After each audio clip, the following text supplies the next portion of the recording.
Hello dear students, myself Dr. Raju Kamble, Head Department of English. I welcome you all here in this online lecture series where we are talking about the syllabus of paper number 4. As on yesterday we have discussed about the first sonnet written by Sir Philip Sidney, and on today we will be talking about the second sonnet of Sir Philip Sidney. The title of this sonnet is Come Sleep, O Sleep, the Certain Knot of Peace. So, this sonnet is actually a plea or a request done by Sir Philip Sidney for the sleep.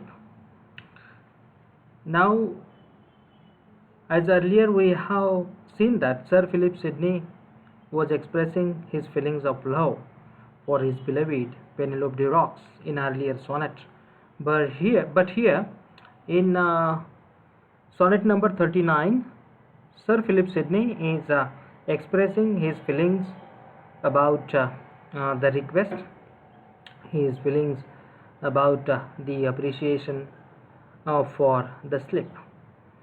Now, the very first line of this sonnet is setting the tone of the sonnet, where the poet is making an earnest request to sleep. So he is saying like this, that he is using the personification by considering sleep as some person, and by considering sleep as someone, he is saying like this, Come sleep, O sleep, the certain knot of peace. झोपेला कवी या ठिकाणी आमंत्रित करता आहेत. कवी झोप आपल्याला यावी यासाठी म्हणून विनंती करता आहेत. ती कशा पद्धतीने करतायत ते पहा. Come sleep, O sleep, the certain knot of peace. While talking about the sleep, by going ahead, the poet is giving more explanation about the sleep. So what is the sleep? In the opinion of the poet, the sleep is the certain knot of peace. Certain knot of peace. It is a knot. Knot means something that keeps some things together. ज्याला आपण मराठीमध्ये गाठ म्हणतो. आणि गाठ काय असते, तर काही गोष्टीला एकत्रित या ठिकाणी धरून ठेवण्याची ज्याच्याकडे ताकद असते ती गोष्ट म्हणजे गाठ असते. आणि इथे कवी असं म्हणतो आहे, झोप म्हणजे काय आहे, तर it is the certain knot of piece, म्हणजेच शांतपणाला एकत्रित धरून ठेवण्यासाठी, शांततेला एकत्रित धरून ठेवण्यासाठी आलं लक्षात असलेली ही एक गोष्ट आहे स्लीप म्हणजे. स्लीप काय करते, म्हणजे झोप काय करते, तर आपल्या मनाची शांतता ही कायम ठेवते. आपल्या मनाची, आपल्या विचारांची शांतता या ठिकाणी कायम ठेवते. आपल्या मनाला, आपल्या विचारांना दिवसभराच्या कष्टाने आपण जे त्रासले जातो, ज्यामुळे आपलं शरीर या ठिकाणी शिंतं, त्याला या ठिकाणी मुक्ती देण्याचं काम झोप करत असते. याची आपल्याला कल्पना आहे. वेळेच्या मर्यादेमुळे आपल्याला फारसं बोलता येत नाही, त्यामुळे या ठिकाणी थोडक्यात आपण समजून घेण्याचा प्रयत्न करतो आहोत. The certain knot of peace, the baiting place of wit. Sleep is the betting place of wit. Betting means resting place. Sleep is the resting place. For what? For wit. Wit means intellect, intellectual capacity of human beings. तेव्हा आपल्या झोपेच्या वेळी आपण या ठिकाणी सर्वार्थाने, म्हणजे सर्वार्थाने काय झालेला असतो, निश्चित पडलेला असतो, शांत झालेला असतो, आपलं शरीर आराम करत असतं. याचाच अर्थ काय करतो, आपण झोपेच्या वेळेला आपण आपल्या विचारांना या ठिकाणी काबूत ठेवण्याचा प्रयत्न करतो. आपली जी काही चंचल असलेली जी काही बुद्धिमत्ता आहे किंवा आपले जे विचार आहे, आलं लक्षात, वाऱ्यासारखं पळणारं आपलं जे मन आहे, त्याला सुद्धा या ठिकाणी आपण नियंत्रित करण्याचा प्रयत्न झोपेच्या माध्यमातून या ठिकाणी करत असतो. तेव्हा baiting place of wit, sleep is nothing but the baiting place of wit, the balm of woe. आणि by going ahead, the poet is saying that sleep is also the balm of woe. आपल्या दुखऱ्या बाजूवरती म्हणून या ठिकाणी इलाज म्हणून वापरल्या जाऊ शकतं अशा पद्धतीची झोप असते. म्हणजे एखादी बाजू या ठिकाणी जर का आपली दुखत असेल तर त्यावरती या ठिकाणी बाम म्हणून आपण वापरतो, तेव्हा बामलाच या ठिकाणी मेटाफोरिकली कवीने इथे स्लीपला संबोधलेला आहे, बाम म्हणून संबोधलेला आहे. आपण झोपे गेलो तरच या ठिकाणी आपलं शिनलेलं शरीर हे ताजंतवानं होतं. उद्या सकाळी उठल्याच्या नंतर पुन्हा एकदा आपण आपल्या दुसऱ्या दिवशीच्या कामाला या ठिकाणी सुरुवात करू शकतो. अशा पद्धतीचं सामर्थ्य खरं तर झोपेमध्ये असतं. आणि म्हणून कवी या ठिकाणी झोपेला विनवणी करता आहेत की तू ये आणि तू या ठिकाणी माझ्यावरती आरूढ हो. I mean to say that माझ्यावरती तू प्रभावित हो. माझ्यावरती तुझा पगडा हा अधिक प्रभावी होऊ दे, अशा पद्धतीने या ठिकाणी कवी म्हणता आहेत. पुढे जाऊन the poor man's wealth the prisoner's release the indifferent जज between the high and low. झोप म्हणजे काय आहे हे पुढे जाऊन कवी सांगता आहेत. झोप म्हणजे पुअर मॅन्स वेल्थ आहेत. लक्षात, no poor man can become rich over a night. हे कुठलाही गरीब माणूस हा रात्रीतनं या ठिकाणी झोपला म्हणून या ठिकाणी श्रीमंत होऊ शकतो असं नाही, होत नाही. परंतु त्याची रात्रीची झोप ही एवढी सुखकारक आणि लाभदायक असते त्याच्यासाठी की त्याचं ते सुख कुठल्याही श्रीमंतीच्या परिमाणामध्ये आपल्याला मोजता येत नाही. त्यामुळे त्याला मिळालेली त्या रात्रीची शांत झोप ही त्याच्या दृष्टीने लाख मोलाची असते. आणि म्हणून कवी असं म्हणतो आहे, स्लीप ही काय आहे, द पुअर मॅन्स वेल्थ. त्याच्याकडे दुसरी कुठलीही संपत्ती नसते. गरिबाकडे झोपेशिवाय दुसरी कुठलीही संपत्ती नसते. रात्रीच्या वेळेला अंग जमिनीवरती टाकल्याबरोबर या ठिकाणी लागणारी जी काही शांत आणि निवांत झोप आहे हीच गोष्ट या ठिकाणी त्याच्यासाठी लाख मोलाची असते. आणि म्हणून कवी असं म्हणतो आहे, द प्रिझनर्स रिलीज. झोप म्हणजे काय आहे, प्रिझनर्स रिलीज. एखादा व्यक्ती जेव्हा या ठिकाणी कैदी म्हणून तुरुंगामध्ये डांबला जातो तेव्हा जोपर्यंत तो जाणीवेच्या पातळीवरती या ठिकाणी कार्य करतो आहे तोपर्यंत तुरुंग हा त्याच्यासाठी म्हणून एक फार मोठी शिक्षा असते. त्याच्या डोळ्यासमोर नाचणारे या ठिकाणी त्या तुरुंगाचे जे बार आहेत ते बार त्याच्या मनाच्या विचारांवरती या ठिकाणी किंवा त्याच्या विचार कक्षेवरती मर्यादा घालणाऱ्या गोष्टी असतात. आणि जेव्हा तो झोपतो तेव्हा खऱ्या अर्थाने या ठिकाणी त्याची झोप ही त्याला त्या तुरुंगातनं बाहेर पडण्यासाठी म्हणून मिळालेली एक सोडवणूक आहे, मिळालेली एक वाट आहे, एक रस्ता आहे. झोपेत असताना तो कैदी, आपण कैदी आहोत ही भावनाच मुळात या ठिकाणी विसरून जातो. आणि त्यामुळे प्रिझनरची झोप काय आहे तर ती एक रिलीफ आहे, त्याच्यासाठी लाभलेली, त्याच्यासाठी या ठिकाणी असलेली एक रिलीफ आहे असं या ठिकाणी कवी म्हणतो आहे. द इनडिफरंट जज. कवीने कुठल्या कुठल्या लोकांसाठी झोप काय पद्धतीने काम करते, कुठच्या पद्धतीनं काम करते हे या ठिकाणी मांडण्याचा प्रयत्न केला आहे. आणि ते कवी असं म्हणतो आहे, द इनडिफरंट जज. झोप ही काय आहे, इनडिफरंट जज आहे. He is or the sleep is such kind of a जज which does not make any kind of difference. एक कसल्याही पद्धतीचा भेदाभेद न करता, कसल्याही पद्धतीचं सेग्रिगेशन न करता जी काय करते, प्रत्येकाला समान न्याय देण्याचा प्रयत्न या ठिकाणी करते.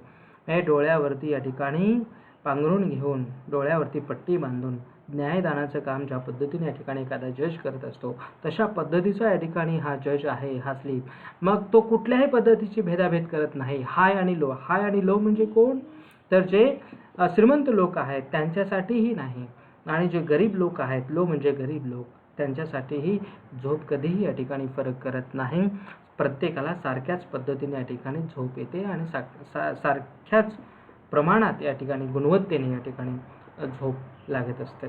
तेव्हा हा झाला पहिला stanza. Next stanza, with shield of proof shield me from out of the prease. With shield of proof. झोप ही अशा पद्धतीने या ठिकाणी प्रौढ झालेली शिल्ड आहे. It is a tested shield. Shield म्हणजे ज्याला आपण ढाल म्हणतो. ओके, तर झोप ही अशा पद्धतीची ढाल आहे जी ढाल या ठिकाणी वापरून आपण आपलं संरक्षण अगदी बिनधोकपणे करू शकतो. ज्याच्यावरती भरवसा ठेवून या ठिकाणी आपण आपलं संरक्षण करू शकतो अशा प्रकारची ती एक ढाल आहे. आणि मग कवी आपलं स्वतःचं संरक्षण कोणापासून करू पाहतो आहे झोपेचं संरक्षण घेऊन, संरक्षक कवच घेऊन. तर तो म्हणतो आहे shield me from out the prease. म्हणजे कवी हा सध्या he is being targeted by the darts of Cupid. Cupid म्हणजे एक प्रेमदेवता जी स्वतः या ठिकाणी आंधळी आहे आणि सातत्याने ती समोरच्या दिशेला या ठिकाणी बाणांचा वर्षाव करते आणि ज्यांना कुणाला तिचे बाण लागतात क्युपिड देवतेचे, तो व्यक्ती प्रेमाच्या मध्ये या ठिकाणी तो म्हणजे प्रेमामध्ये पडतो. तेव्हा अशा पद्धतीने या ठिकाणी कवीला सुद्धा या क्युपिड देवतेचे बाण लागलेले आहेत. पुढे जाऊन कवीने असं म्हटलेलं आहे, out the prease of those fierce darts despair at me doth throw. he is being targeted by the arrows of Cupid. So when he is there in the feelings of love, he is being despair.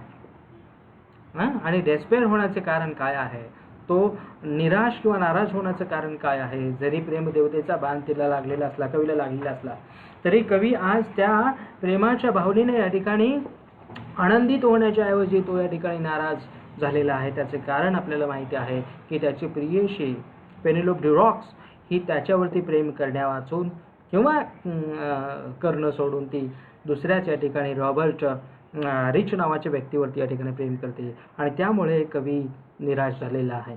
आणि मग तो म्हणतो आहे की अशा एका अपयशी प्रेमाची या ठिकाणी शिकार मी झालो आहे. तेव्हा अशा पद्धतीनं या सगळ्या गोष्टीपासून मला माझं स्वतःचं संरक्षण करायचं आहे. तेव्हा मला जर का झोप लागली तर नक्कीच या ठिकाणी या विचारापासून मी परावृत्त होईल. या विचारापासून मी स्वतःला या ठिकाणी दूर ठेवेन आणि स्वतःला वाचवण्याचा प्रयत्न करेन, असं कवीला असं वाटतं आहे. O make in me those civil wars to cease. कवी या गोष्टीची या ठिकाणी कबुली करतो आहे, कबुली देतो आहे. He is confessing that there is a civil war in the mind of the poet. The civil wars are going on there inside of the poet. त्याच्या मनात या ठिकाणी म्हणजे विचारांचं युद्ध रंगलेलं आहे. अनेक प्रकारच्या विचारांचं या ठिकाणी काहूर माजलेलं आहे आणि हे घनासाम जे आहे विचारांचं या ठिकाणी जे युद्ध चाललेलं आहे, हे घमासाम कुठेतरी थांबलं पाहिजे, हे कुठेतरी या ठिकाणी शमलं पाहिजे. आणि मग हे केव्हा शमणार आहे, जेव्हा या ठिकाणी कवीला झोप लागणार आहे, कवी निद्रिस्त अवस्थेमध्ये या ठिकाणी जाणार आहे, तेव्हाच या ठिकाणी कवीच्या मनातलं हे विचारांचं काहूर थांबणार आहे. आणि म्हणून असं म्हणतो आहे, O make in me those civil wars to cease, I will good tribute pay if thou do so. And he is baiting here. Baiting म्हणजे कवी काय करतो आहे, आमिष दाखवतो आहे, प्रलोभन दाखवतो आहे झोपेला. आणि तो असं म्हणतो आहे, जर का झोपेनं हे माझ्यासाठी केलं, एवढ्या सगळ्या गोष्टी जर का या झोपेनं माझ्यासाठी केल्या, तर कवी नक्कीच आणि निश्चितच या ठिकाणी त्या झोपेला काही ना काही या ठिकाणी भेट म्हणून तो देऊ पाहतो आहे, देऊ इच्छितो आहे.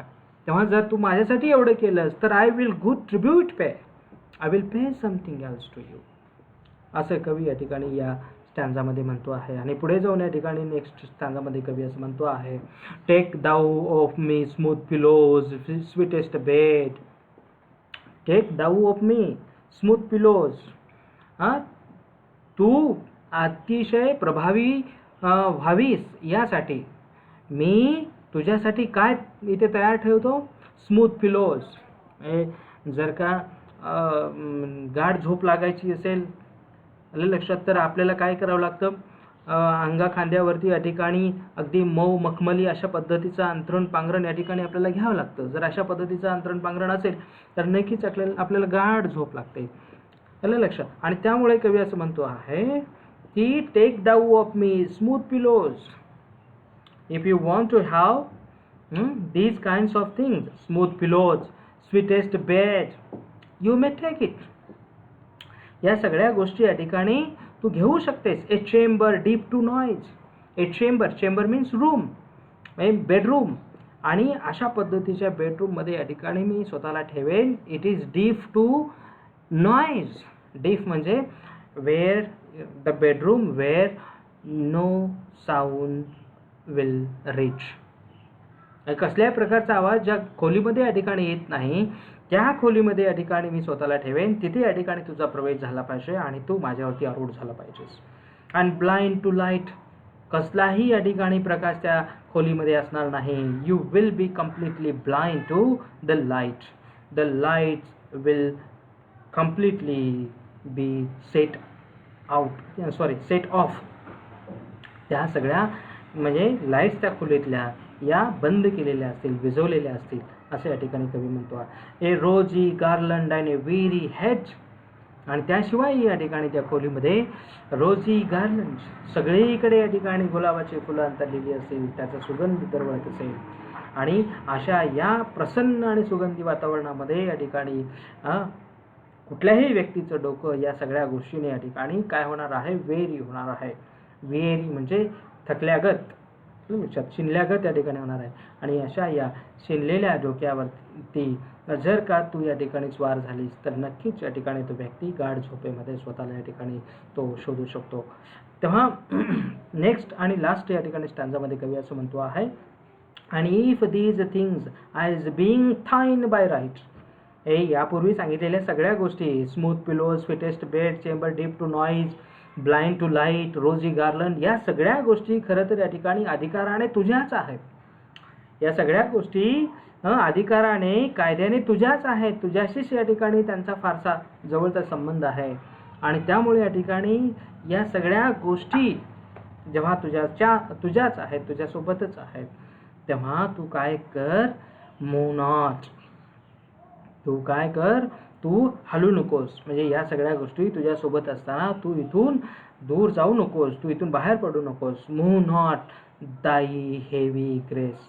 आणि तुझा जो ग्रेस आहे माझ्यावरचा, तो ग्रेस असाच या ठिकाणी कायम ठेव, किंवा तो जो ग्रेस आहे तो आजच्या दिवशी या ठिकाणी अधिक प्रभावी कर, जेणेकरून मला गाढ झोप या ठिकाणी घेत आहे.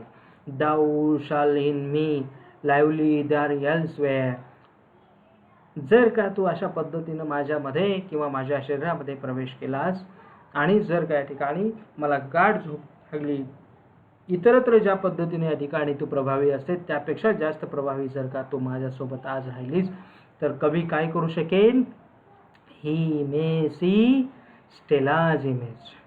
स्टेला म्हणजे कोण, तर कवीची प्रियशी पेनिलोप ड्युरॉक्स. आणि जर का या ठिकाणी गाढ झोप मला लागली तर नक्कीच मी त्या सुंदर स्त्रीचं दर्शन या ठिकाणी माझ्या स्वप्नामध्ये मी घेऊ शकेन. सो या संबंध या ठिकाणी सॉनेटमधनं सर फिलिप सिडनी झोपेला जे या ठिकाणी निमंत्रण देऊ पाहत आहेत, त्याला जे काही इंटायसिंग करण्याचा प्रयत्न करत आहेत, आमंत्रित करण्याचा प्रयत्न करत आहेत, ते यासाठीच. म्हणजे last line is the most effective line of this sonnet, where the poet is coming to the resolution, coming to the conclusion.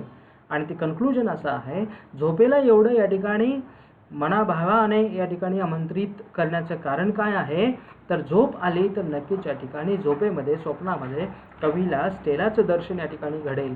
या एकाच आशेने कवी झोपेला एवढ्या दिनमानीपणाने या ठिकाणी अर्जव करता आहेत, त्याच्यासाठी म्हणून या ठिकाणी विनवणी करता आहेत.